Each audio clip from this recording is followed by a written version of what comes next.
नमस्कार दोस्तों, जोहार। स्वागत है आपका अपना channel study with Veeru sir में। इस वीडियो में हम लोग बात करेंगे क्लास 12th का इकोनॉमिक्स का मॉडल सेट 3। इससे पहले हम लोगों ने सेट 1 और सेट 2 को लिख चुके हैं। ठीक है, जो भी स्टूडेंट्स अभी तक वो सारी वीडियो को नहीं देखे हैं जा कर के ज़रूर देखें। चलिए देखते हैं आज का पहला क्वेश्चन। पहला क्वेश्चन है, शब्द इकोनॉमिक्स की उत्पत्ति किस भाषा में हुई है? तो किस भाषा से हुई है? ठीक है, तो इसका राइट आंसर जो है वो आपका है ग्रीक भाषा। ठीक है, क्वेश्चन नंबर सेकंड देखेंगे कि एक उत्पादन संभावना वक्र का प्रत्येक बिंदु क्या प्रदर्शित करता है ना? ऑप्शन ये है संसाधनों का विकास, बी है संसाधनों का अपव्यय, सी है आर्थिक रूप से दक्ष उत्पादन और डी है आर्थिक विकास। ठीक है, तो सबसे पहले हम लोग समझेंगे कि उत्पादन संभावना वक्र क्या होती है।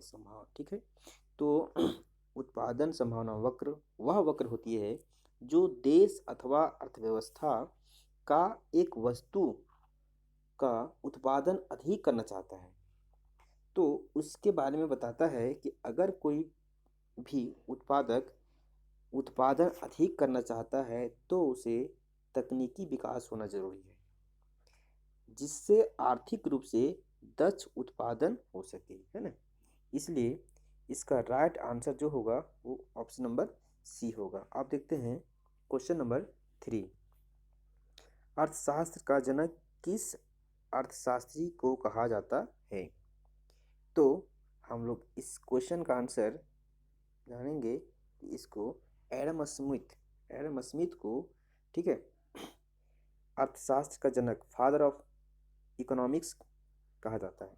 ठीक है, तो अर्थशास्त्र में, ठीक है, जो आपका एडम स्मिथ, जिन्होंने 1776 ईस्वी में एक उसकी पुस्तक आई थी, इस पुस्तक का नाम था an inquiry into the nature and causes of wealth of nation.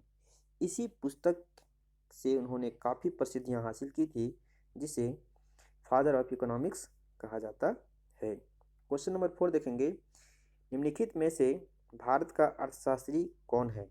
ठीक है, तो इसका राइट आंसर जो है वो आपका है रघुराम राजन। थोड़ा सा रघुराम राजन के बारे में जान लेंगे कि रघुराम राजन आरबीआई के गवर्नर रह चुके हैं वर्तमान में, और वे भारतीय अर्थशास्त्री हैं। इसके साथ साथ भारत के जो अन्य अर्थशास्त्री हैं, जैसे कि अमर्त्य सेन, कौशिक बासु, डॉक्टर मनमोहन सिंह और अन्य भी कई अर्थशास्त्री हुए। ठीक है, देखेंगे क्वेश्चन नंबर 5, अर्थशास्त्र मानव कल्याण का अध्ययन है, यह कथन किस अर्थशास्त्री का है? तो हम सबसे पहले इसका आंसर जानेंगे, ठीक है, कि अर्थशास्त्र मानव कल्याण का अध्ययन है, यह कथन अल्फ्रेड मार्शल, ऑप्शन नंबर ए का कथन है। ठीक है, साथ ही साथ हम लोग ये जानेंगे कि एडम स्मिथ, जिन्होंने अर्थशास्त्र को धन का विज्ञान कहा था, इसके बाद ठीक है, अल्फ्रेड मार्शल, जिन्होंने अर्थशास्त्र को मानव कल्याण का अध्ययन कहा। ठीक है, और उसकी एक पुस्तक जिनका नाम है प्रिंसिपल ऑफ इकोनॉमिक्स, जो सन 1890 में प्रकाशित हुई थी, और इसी पुस्तक में स्पष्ट रूप से अर्थशास्त्र को मानव कल्याण का विषय बताया था। ठीक है, ये आपको हो गया क्वेश्चन नंबर 5। अब देखेंगे क्वेश्चन नंबर 6। ठीक है, देखिए क्वेश्चन नंबर 6 आपका है, निम्नलिखित में किसका अध्ययन व्यष्टि अर्थशास्त्र के अंतर्गत किया जाता है? ठीक है, तो व्यष्टि अर्थशास्त्र क्या होता है उसको हम पहले समझेंगे। तो व्यष्टि अर्थशास्त्र वो अर्थशास्त्र होते हैं जिसमें एक व्यक्तित्व इकाई की आर्थिक क्रियाओं का अध्ययन किया जाता है, उसे व्यष्टि अर्थशास्त्र कहते हैं। जैसे कोई एक फर्म, जैसे कोई उपभोक्ता का व्यवहार, एक उत्पादक जिसमें एक यूनिट की बात की जाती है, ठीक है, वो आपका व्यष्टि अर्थशास्त्र होती है। जबकि समष्टि अर्थशास्त्र में पूरे नेशनल लेवल पे राष्ट्रीय आय की गणना जहाँ पे की जाती है, बेरोजगारी का अध्ययन किया जाता है, ठीक है, या तो सामान्य कीमत स्तर का निर्धारण किया जाता है, वो आपका समष्टि अर्थशास्त्र के अंतर्गत आता है। इसलिए इस क्वेश्चन नंबर 6 का जो राइट आंसर होगा वो आपका होगा बी नंबर, एक फर्म के संतुलन, ठीक है।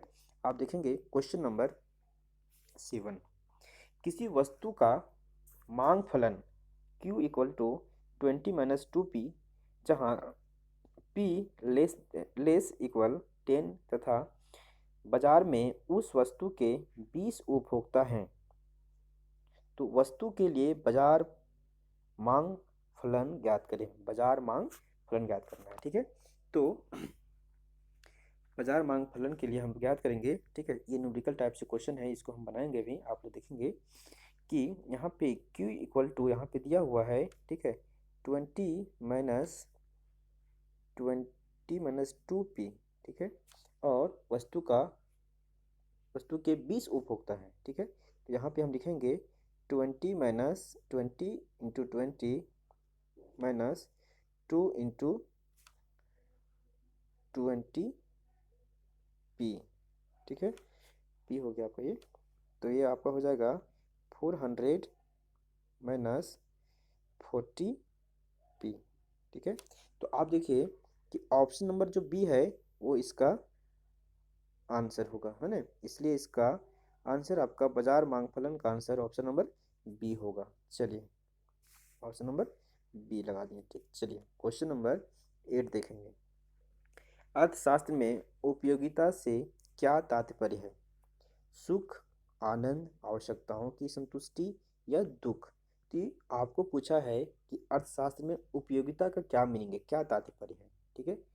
यूटिलिटी समझेंगे हम सबसे पहले कि यूटिलिटी क्या होती है। किसी वस्तु को जब हम खरीदते हैं और उसका जब हम उपयोग करते हैं, संतुष्टि मिलता है। संतुष्टि मतलब एक प्रकार से सेटिस्फाई होता है, सेटिस्फेक्शन मिलता है, तो उसको हम क्या बोलते हैं? उपयोगिता बोलते हैं। इसलिए इसका राइट आंसर आपका होगा सी नंबर, ठीक है। चलिए क्वेश्चन नंबर 9 देखते हैं।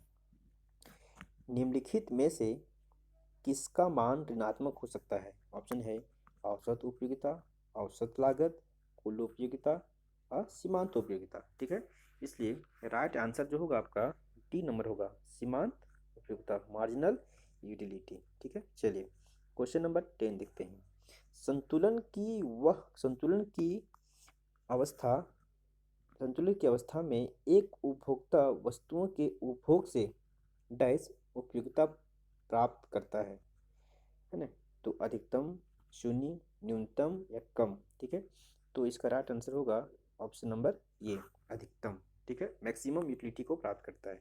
चलिए क्वेश्चन नंबर 11 देखते हैं। एक बजट रेखा पर अवस्थित किसी मंडल के क्रय करने पर एक उपभोक्ता की डैश आय खर्च होती है। ऑप्शन है शून्य, आधी, संपूर्ण, एक तिहाई, ठीक है। तो इसका जो आंसर होगा वो आपका होगा संपूर्ण, है ना, ऑप्शन नंबर सी, ठीक है। चलिए अब क्वेश्चन नंबर देखते हैं 12। क्वेश्चन नंबर 12 बहुत इंपॉर्टेंट है और इस तरह का क्वेश्चन आपको सेट नंबर 1 और 2 में मिला होगा, ठीक है। चलिए देखते हैं कि निम्न रेखा चित्र में मांग रेखा, डिमांड लाइन, ये बी के मध्य बिंदु जी पर मांग की लोच क्या होगी, ठीक है। तो आपका वाई एक्सिस में कीमत है, एक्स एक्सिस में मात्रा है, और ये भी आपका मांग रेखा, ठीक है, डिमांड लाइन है, ठीक है। जी जो आपका है वो मध्य बिंदु है। तो समझेंगे यहाँ पे कि जी एकदम क्या है, मिडिल पॉइंट में है। इसलिए जो इसका मांग रेखा होगा, मांग की जो लोच होगी, इलास्टिसिटी ऑफ डिमांड जो होगा, ठीक है, वो आपका 1 होगा, है ना। इसलिए आपका बी नंबर आपका सही होगा। चलिए बहुत इंपॉर्टेंट क्वेश्चन है, इसको हम ध्यान से देखें। अब क्वेश्चन नंबर 13 देखेंगे। निम्नलिखित में से उदासीनता वक्र विश्लेषण की एक मान्यता कौन नहीं है? ध्यान देंगे, इसमें नहीं पूछा गया है, ठीक है। तो इसका हम देखते हैं पहले कि एक्सप्लेनेशन क्या हो पाता है, ठीक है। तो क्वेश्चन नंबर 13 का है ना, इसमें बी सी डी इसकी जो है वो विशेषण है, यानी कि विशेष विश्लेषण करता है, इसकी मान्यता है। लेकिन मान्यता वो कौन से नहीं है? तो ए नंबर नहीं है। कैसे कि उपयोगिता की गिनती को संख्या में मापा जा सकता है। अगर हम यूटिलिटी को काउंट करेंगे वो संख्या में आपका मेजरमेंट नहीं होगा, ठीक है। इसलिए ये आपका आंसर गलत है, आपका ये नंबर, ठीक है। चलिए अब क्वेश्चन नंबर 14 देखते हैं। एक उपभोक्ता अपनी आय 20 रुपये को दो वस्तुओं रसगुल्ला और गुलाब जामुन पर खर्च करने को इच्छुक है।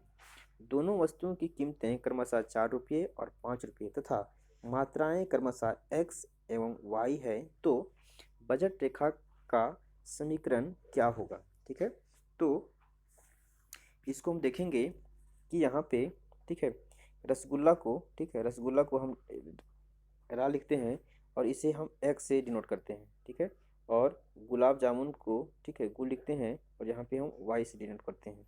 लेकिन यहाँ पे हमें, ठीक है, देखेंगे कि कितने यूनिट्स में दिया गया है। तो ठीक आप देखेंगे यहाँ पे कि दोनों वस्तुओं का जो कीमतें हैं वो 4 रुपये और 5 रुपये में है, ठीक है। तो रसगुल्ला को अगर हम x माने हैं तो क्या हो जाएगा, ये 4x हो जाएगा और प्लस 5y हो जाएगा, ठीक है, 5y।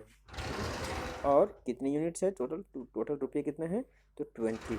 तो आप देखेंगे कि इसका जो आंसर होगा वो ऑप्शन नंबर सी मैच कर रहा है, इसलिए इसका राइट आंसर आपका सी नंबर होगा, ठीक है। चलिए देखते हैं क्वेश्चन नंबर 15। निम्नलिखित में से दो वस्तुओं का कौन सा संयोग प्रतियोगी वस्तुओं का एक संयोग है। ये क्वेश्चन आपका सेट नंबर 2 और 1 में भी था, उसमें पूछा था आपको, ठीक है, पूरक वस्तुएं। अब हम समझेंगे, दोनों चीज़ों को समझेंगे कि पूरक वस्तुएं और प्रतियोगी वस्तुएं क्या होती है। तो पूरक वस्तुएं होती है जो एक दूसरे को पूरक करती है, जैसे कि चाय और चीनी। एक चाय में चीनी की ज़रूरत होती है, ब्रेड में बटर की ज़रूरत होती है, कार में बटर की ज़रूरत होती है।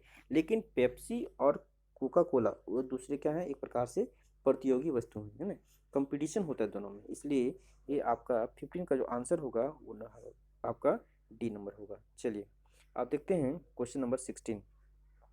यदि किसी वस्तु की मांग रेखा कीमत अक्ष y अक्ष के समांतर है तो वस्तु की मांग की कीमत लोच का मान क्या होगा, ठीक है।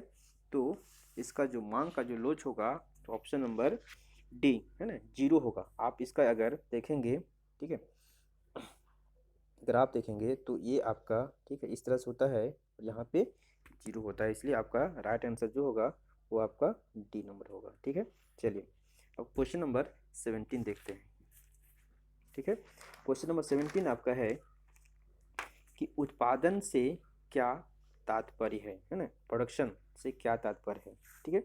हम प्रोडक्शन किसे बोलेंगे, तो ऑप्शन है आगत का निर्गत से, निर्गत में रूपांतरण, नई उपयोगिता का सृजन, साधनों की सहायता से वस्तुओं और सेवाओं का निर्माण, ठीक है।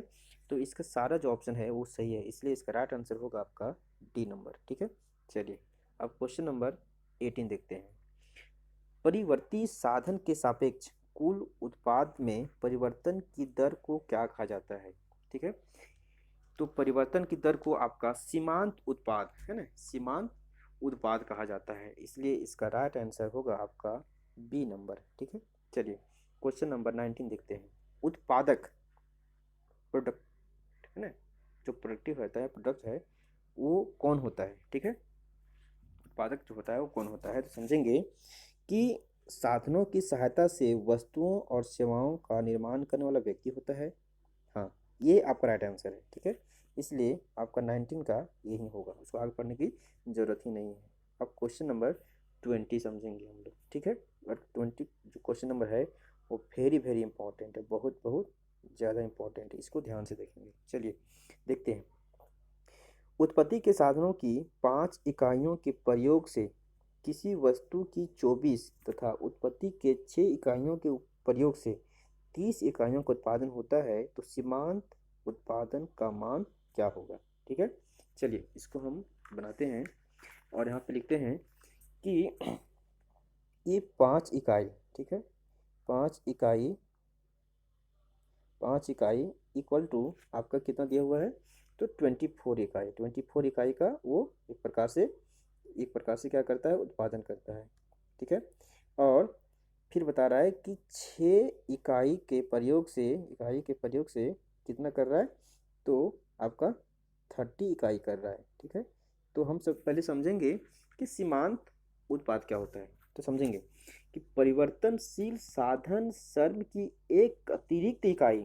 देखिए यहाँ पे आप समझेंगे कि यहाँ पे क्या हो रहा है, एक अतिरिक्त इकाई बढ़ रहा है, एक अतिरिक्त इकाई यानी कि 5 से छोड़ है, ठीक है।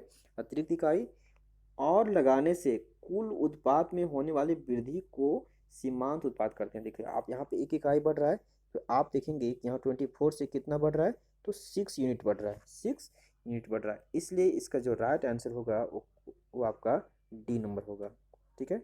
चलिए राइट आंसर आपका डी हो जाएगा, 6 यूनिट। चलिए अब क्वेश्चन नंबर देखते हैं 21। किसी वस्तु की एक इकाई किसी वस्तु की एक अतिरिक्त इकाई के विक्रय से प्राप्त आगम को क्या कहा जाता है, ठीक है। तो विक्रम आगत से प्राप्त इकाई को आपका है ना, विक्रय विक्रय से प्राप्त आगम को क्या कहा जाता है, तो 21 का आपका हो जाएगा सीमांत आगम। अभी हम लोग समझेंगे, ठीक है, सीमांत उत्पादन, सीमांत आगम, ठीक है। तो आपका हो जाएगा 21 का बी नंबर। अब 22 देखेंगे।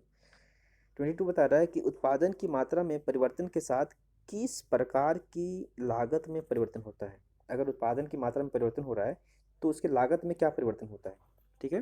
तो उसकी लागत में जो है आपका, ठीक है, वो कुल परिवर्तनशील लागत के रूप में क्या होता है, परिवर्तन होता है। इसलिए आपका ऑप्शन नंबर सी हो जाएगा, है ना, टोटल वेरिएबल लागत, है ना, रेवेन्यू, ठीक है। सॉरी लागत का रेवेन्यू नहीं होता, कॉस्ट होता है, सॉरी, है ना। 23 नंबर। किसी वस्तु का पूर्ति वक्र मूल बिंदु से गुजरता है तो पूर्ति की कीमत लोच का मान क्या होगा, है ना, पूर्ति की कीमत लोच का मान क्या होगा, ठीक है। तो 23 का जो हम बताए थे आप लोगों को कि ये आपका अगर पूर्ति है ना, एक मिनट, पूर्ति है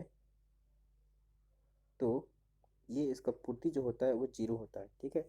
इसलिए 23 का आंसर जो होगा वो आपका ये होगा, ठीक है, 23 का ये होगा। आप 24 का देखेंगे। मान लिया जाए कि एक बाजार में 3 एक जैसे फर्म हैं तथा वस्तु की कीमत 5 रुपये प्रति इकाई पर एक फर्म वस्तु की 50 इकाई की पूर्ति करता है, तो वस्तु की बाजार पूर्ति क्या होगी, ठीक है। देखिए वस्तु की जो 3 फार्म है, ठीक है, सबसे पहले हम समझेंगे कि 3 फार्म है और प्रत्येक वस्तु की जो कीमत है 5 रुपये प्रति इकाई से एक फार्म की वस्तु की कीमत कितनी है, 50 इकाई की पूर्ति करता है, ठीक है। तो यहाँ 3 फार्म को हम क्या करेंगे, मल्टीप्लाई कर देंगे 50 इकाई से, 50 इकाई से, ठीक है। तो इसका आंसर हो जाएगा 150 इकाई, 150 इकाई, ठीक है। तो आप देखेंगे इसका आंसर जो है वो डी नंबर हो जाना चाहिए, ठीक है। तो इसका आंसर हो जाएगा आपका डी नंबर, ठीक है। चलिए अब देखते हैं क्वेश्चन नंबर 25। एक उत्पादक किसी वस्तु की 5 इकाई बेचकर 50 रुपये तथा उसी वस्तु की 6 इकाई बेचकर 70 रुपये प्राप्त करता है तो सीमांत आगम का मान क्या होगा, सीमांत आगम का मान क्या होगा, ठीक है। यानी कि हम लोग को पूछा है मार्जिनल रेवेन्यू, है ना, सीमांत आगम, ठीक है। तो मार्जिनल जो रेवेन्यू होता है, ठीक है, मार्जिनल रेवेन्यू मतलब कि MR इक्वल टू होता है आपका delta of T R divided by delta of Q, यानी TR का मतलब होता है कुल आगम में परिवर्तन और डेल्टा क्यू का मतलब होता है बेची गई इकाई में परिवर्तन, ठीक है।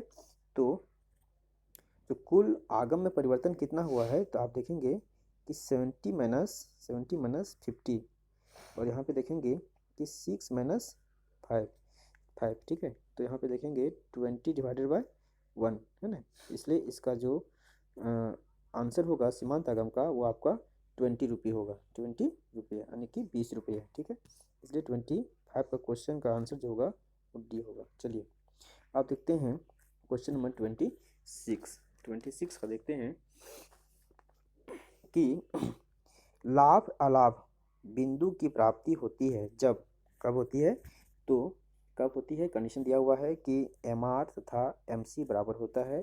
बी है ए आर तथा ए सी बराबर होता है। सी दिया हुआ है ए आर तथा टी सी बराबर होती है और टी आर और एम सी बराबर होती है। इसलिए 26 का आपका है ना डी नंबर हो जाएगा, यानी कि टी आर तथा एम सी बराबर होता है। टी आर और एम सी बराबर होता है। ठीक है, टी आर और एम सी जो आपका बराबर होता है। चलिए देखते हैं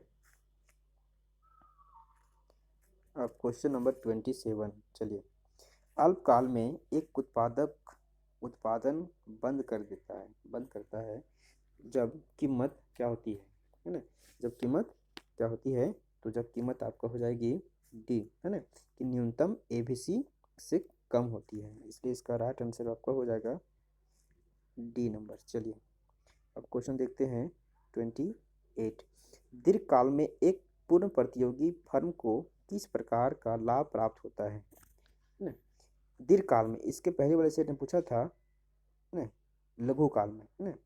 तो इसका जो राइट आंसर होगा वो आपका सामान्य होगा, है ना, आपका सामान्य हो जाएगा। अब देखेंगे 29 नंबर का।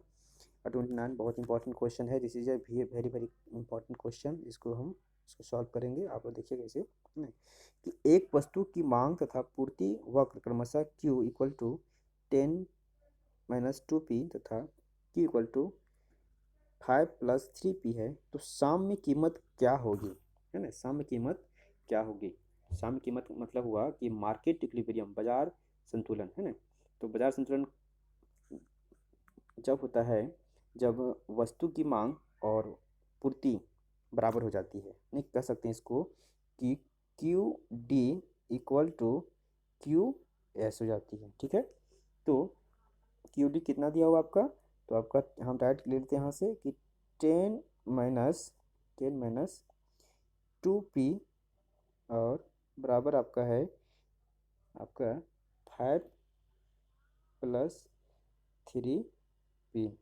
ठीक है, तो हम इसको सॉल्व करेंगे तो ये आपका हो जाएगा, ठीक है, 10-5 इक्वल टू 3P+2P।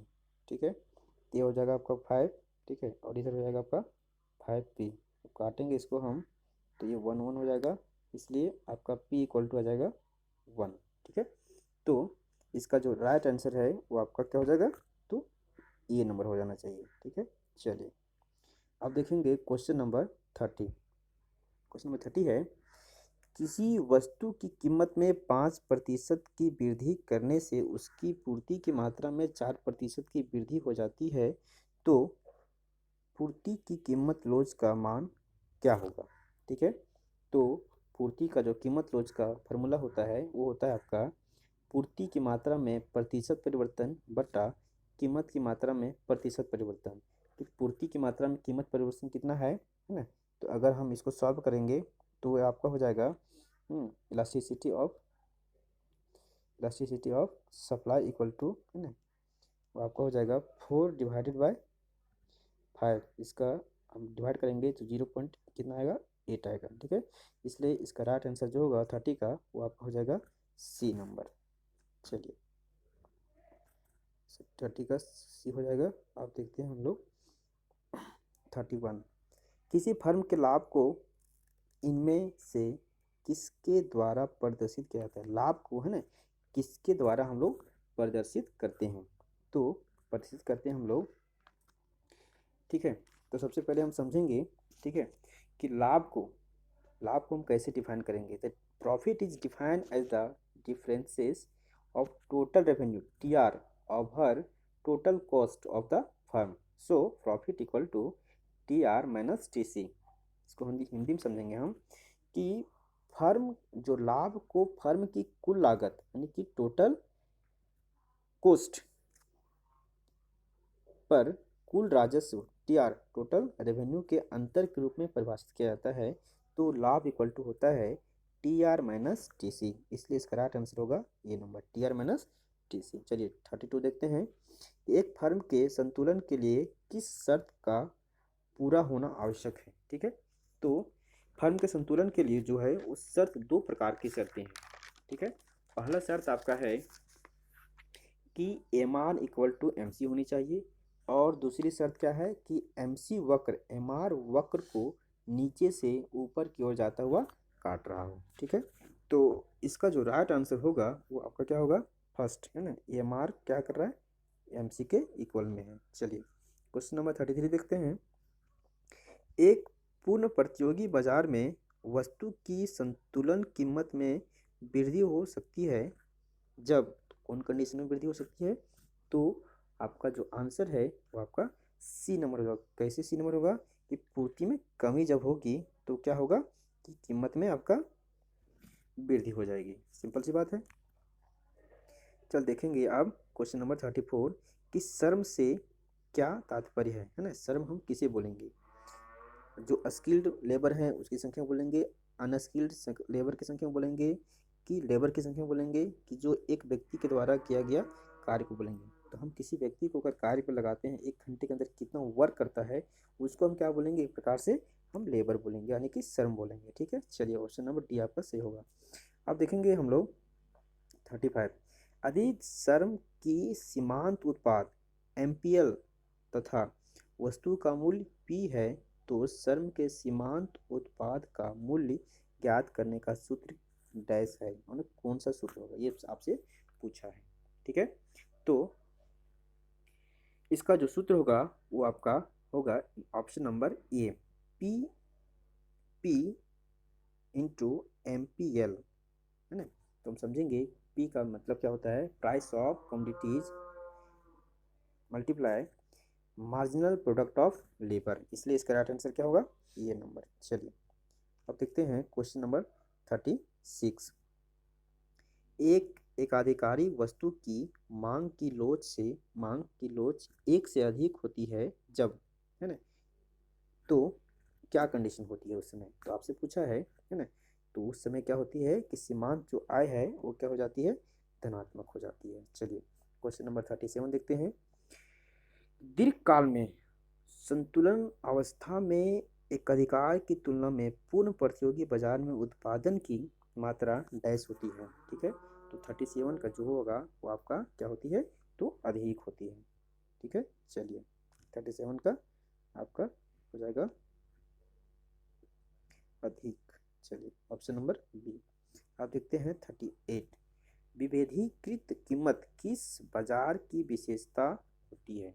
ठीक है, तो ऑप्शन है पूर्ण प्रतियोगिता, एकाधिकार, एकाधिकृत प्रतियोगिता और अल्पाधिकार। ठीक है, समझेंगे हम सबसे पहले कि विभेदीकृत कीमत डिफरेंशिएटेड प्राइस क्या होती है। ठीक है, तो देखिए पहले हम इसका डिफिनेशन समझेंगे कि एक मूल्य निर्धारण रणनीति जिसमें एक कंपनी अलग अलग ग्राहक प्रकार खरीद के समय के आधार के समय एक उत्पादन के लिए अलग अलग मूल्य निर्धारित करती है, इसे विभेदीकरण या तो भेदभावपूर्ण मूल्य निर्धारण, लचीला मूल्य निर्धारण, एकाधिक मूल्य निर्धारण या परिवर्तनशील मूल्य निर्धारण भी कहा जाता है। आपको हम एग्जाम्पल के माध्यम से समझाते हैं कि अगर बाय द वे आप एक साबुन को खरीदते हैं और उसका रेट क्या है 10 रुपये, एक लाइबॉय खरीदते हैं, और अगर उसी साबुन को आप क्या करते हैं, एक सेट खरीदते हैं। ठीक है, यानी मान कर चलो कि इसमें 3-4 साबुन हो। ठीक है, तो जब आप खरीदते हैं तो उसका मूल्य क्या हो जाता है, 9 रुपया हो जाता है। इसका मतलब ये हुआ कि एक ही वस्तु का जो मूल्य होता है वो अलग अलग हो जाता है, डिफ्रेंशिएट हो जाता है, विभेदीकरण हो जाता है, इसलिए हम उसको क्या बोलते हैं, विभेदीकृत कीमत बोलते हैं। ठीक है, तो आपका 38 का जो आंसर हो जाएगा वो आपका हो जाएगा एकाधिकार, बी ऑप्शन। ठीक है, चलिए अब क्वेश्चन नंबर 39 देखते हैं कि दीर्घकाल में असमान लाभ की प्राप्ति किस बाजार में होती है। ठीक है, पूर्ण प्रतियोगिता, शुद्ध प्रतियोगिता, एकाधिकार, स्थानीय बाजार। ठीक है, तो दीर्घकाल में असमान लाभ की प्राप्ति आपका सी नंबर एकाधिकार के बाजार में होती है। चलिए एकाधिकार के बाजार में होती है। आप समझेंगे हम क्वेश्चन नंबर 40। ठीक है, और ये आपका लास्ट क्वेश्चन है, एकाधिकार में क्रेताओं की संख्या क्या होती है। देखिए मोनोपोली जो मार्केट है उसमें जो सेलर की संख्या होती है वो कितनी होती है, आपसे ये पूछा है। तो हम लोग जानते हैं एकाधिकार का मतलब ही होता है एक है, इसलिए इसका राइट आंसर होगा आपका 1। ठीक है, तो इस तरह से हम लोगों ने आज का सेट नंबर 3 को कंप्लीट किया 40 के 40 क्वेश्चन विथ एक्सप्लेनेशन के साथ। उम्मीद है आप लोगों को ये वीडियो बहुत ही ज़्यादा पसंद आएगी, ठीक है। और इस वीडियो को देखें, इसके बाद हम लोग सेट नंबर 4, 5 को अच्छी तरह से करेंगे। चलिए आज का वीडियो हम लोग यहीं समाप्त करते हैं और उम्मीद है आप लोग को ये वीडियो बहुत ही पसंद आएगा। धन्यवाद।